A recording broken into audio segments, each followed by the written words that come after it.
সুগন্ধি পখিলাৰ কবি হীৰেণ ভট্টাচাৰ্যদেৱক মই শ্ৰদ্ধাৰে সোঁৱৰি জনাই আৰু তেখেতৰ এটি কবিতা মই আবৃত্তি কৰিবলৈ চেষ্টা কৰিছোঁ। কবিতাৰ শিৰোনাম প্ৰস্তাৱনা।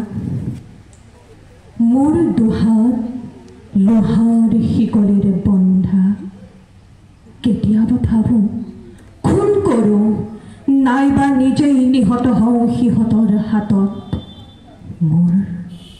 মোৰ তেজৰ শিখাত বাৰুদ ভৰা স্বপ্নৰ যন্ত্ৰণা, যেতিয়াই ভাবোঁ খুন কৰোঁ সিহঁতক, মোৰ তেজৰ সোঁতত বাজি উঠে অস্ত্ৰৰ অনিবাৰ্য ঝনঝননি।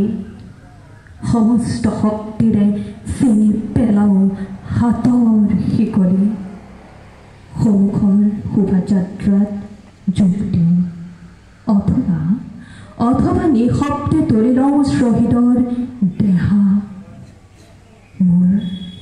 মোৰ তেজৰ শিখাত বাৰুদ ভৰা স্বপ্নৰ যন্ত্ৰণা, মোৰ তেজৰ শিখাত বাৰুদ ভৰা স্বপ্নৰ যন্ত্ৰণা।